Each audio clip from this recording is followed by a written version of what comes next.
Hi everyone, hope you're all doing well and welcome to my September wrap up. September was such a busy month, oh my god.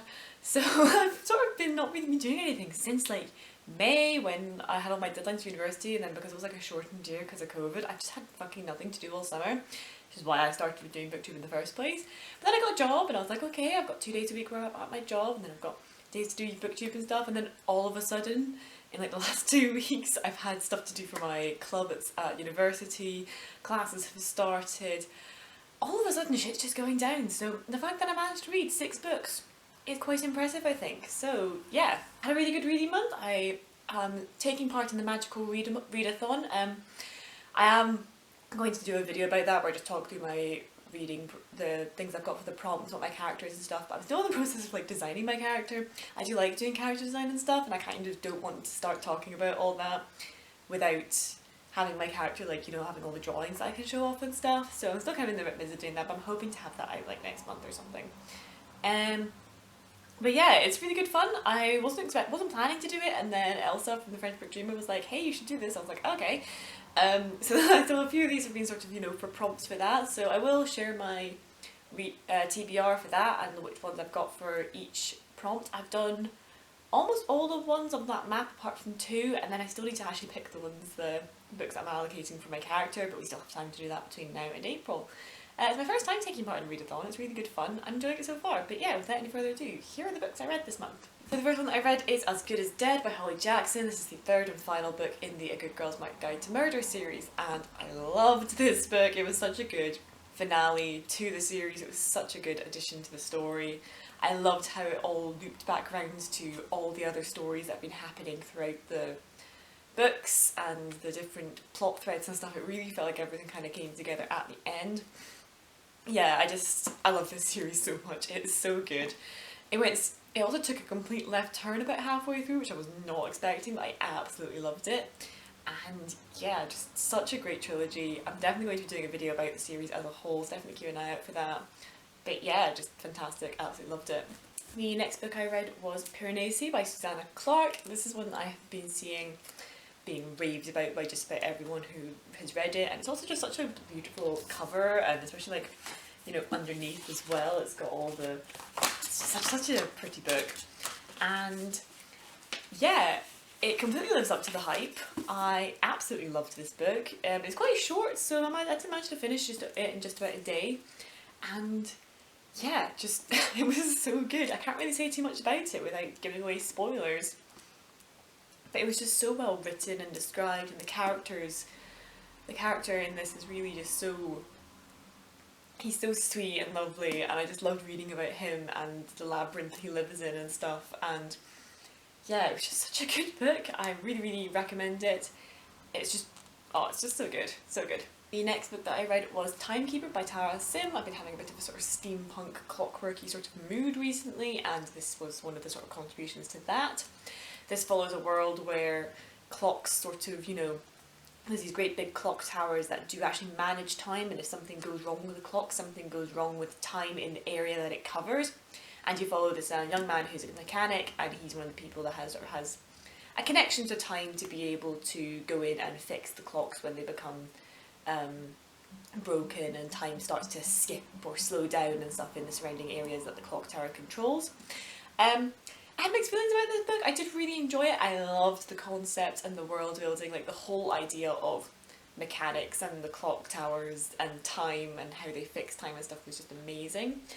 But there is a relationship in here that's really toxic. It's like, you know, self-harm for attention, and that is never addressed as a bad thing, really. Like, it's just so problematic, and like, but that's like the main focus of the story is this romance, basically.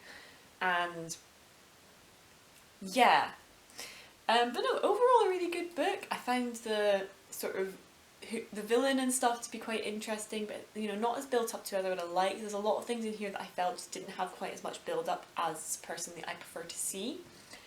But I believe the sequel story then follows different set characters and stuff, so I am thinking of continuing the series, because as I said, I did love the world building and the concepts and stuff that are addressed in this book. But yeah, overall it is quite with some of the stuff that it does, so yeah, but let me know if you've read it. I would like to hear what your opinion of it is. Then read Ace of Spades, which I have again seen loads of people raving about it. This is sort of like a dark academia, gossip girl sort of book. It's really, really good. I absolutely loved this. It's just it's a really, really great story. You follow your two main characters are both really interesting and really different as well. I loved how completely different both these characters are. You've got Devon, who's sort of like, you know, the sort of quiet, sort of music, sort of nerd kind of guy. He just wants to keep to himself and get a scholarship for going to music university. And then you've got Chiamaka, who is the sort of popular girl who's clawed her way to the top of the social ladder within school and stuff.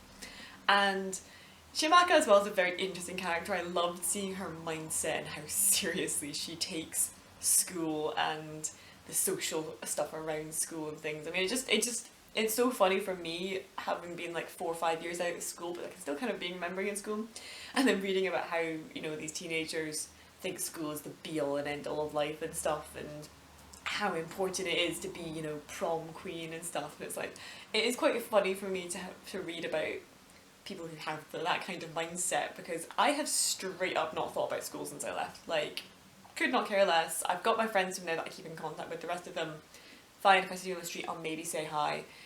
You know, everything, you know, I accomplished in school is sort of like, yeah, that's kind of got nothing to do with my life now, so who the hell cares if I was a prefect and stuff? That literally means nothing, but it's quite funny to them.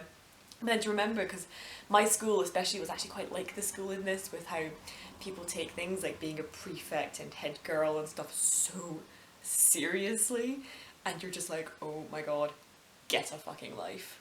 Like, it was quite fun for me to sort of read just like how the mindset some of these kids had towards school and towards their position and stuff, because, you know, my school was quite like that at times.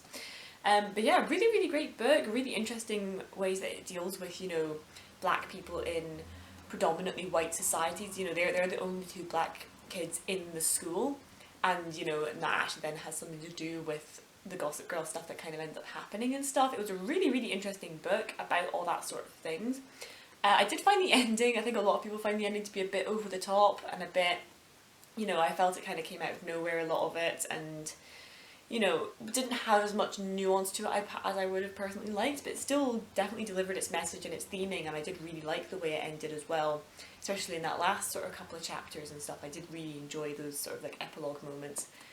But yeah, really, really great book, would highly recommend it. Next book that I read was A Dead Djinn in Cairo. I do have a spoiler-free review for this, I'll link that. And yeah, I found this one on audiobook. The audiobook is fantastic, and it's a novella, and sort of leading up to, I think there's 3 novellas leading up to Master of Djinn, which is the first sort of novel in this series, and yeah, I absolutely loved it. The main character is amazing. It's sort of steampunk in Cairo. There's a djinn that's been murdered, and she has one night to sort of discover like who murdered him and follow all the clues across Cairo and stuff to the final plot. Brilliant story. I absolutely loved it. Definitely go check out my spoiler review. I talk more in depth about it, but highly recommend it. I then read Clockwork Dynasty by Daniel H. Wilson. I have another spoiler free review up for this. I'll definitely link that for you. And this is a really interesting story about this girl who finds out that there are like clockwork people that have been living amongst humans and stuff for thousands of years, and she has this relic that her grandfather gave her, and all of a sudden people start to come after it because they want it, and that's how she sort of gets exposed to this world of clockwork people. Really, really interesting story. Again, go check out my spoiler review, I explain more things there, but I really liked this. Not the most amazing thing I've ever read in my entire life, but it definitely was fun to read, especially since I've been reading a lot of clockwork, steampunky sort of stories. This one was really interesting, and I really liked the world building and the concepts behind it. Last but not least, I read Alice by Christina Henry. This was one that I just kind of saw in the shop, and I thought, I'll give it a go. It's a very dark retelling or inspired story of Alice in Wonderland. Trigger warnings for sexual assault and mistreatment of women, and, you know, just, it's very, very dark. Very, very dark. But I really, really enjoyed it. I did like how dark it was, and yeah, it was just a really, really interesting story. I think I'm definitely going to continue with the series. I loved all the main characters that we follow. I loved the way the plot moved out. I loved how she used all the different characters from the original Tale of Alice in Wonderland and their place within this story and stuff. I just really, really liked it. It was a really interesting and quite fresh take on the retelling sort of trend that's been going on for quite a few years now, you know, especially in YA, but this definitely is in YA.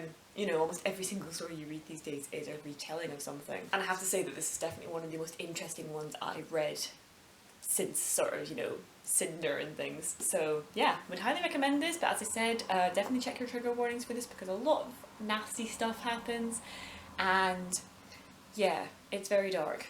And that's it, those are the books that I read this month. Have you read any of them? Definitely let me know down in the comments, I'd love to hear from you. How was your reading month? Did you read many books? Did you not read so many books? Has it been busy as well? Definitely let me know, I'd love to hear from you. If you enjoyed this video, feel free to leave a like on this video and comment down below, and feel free to subscribe. At the moment I am posting twice a week on Wednesdays and Saturdays, but as I said, university's kind of kicking my ass a little bit, I'm only a week in, so that might change depending on how much time I have. But thank you so much for watching, I will see you next time.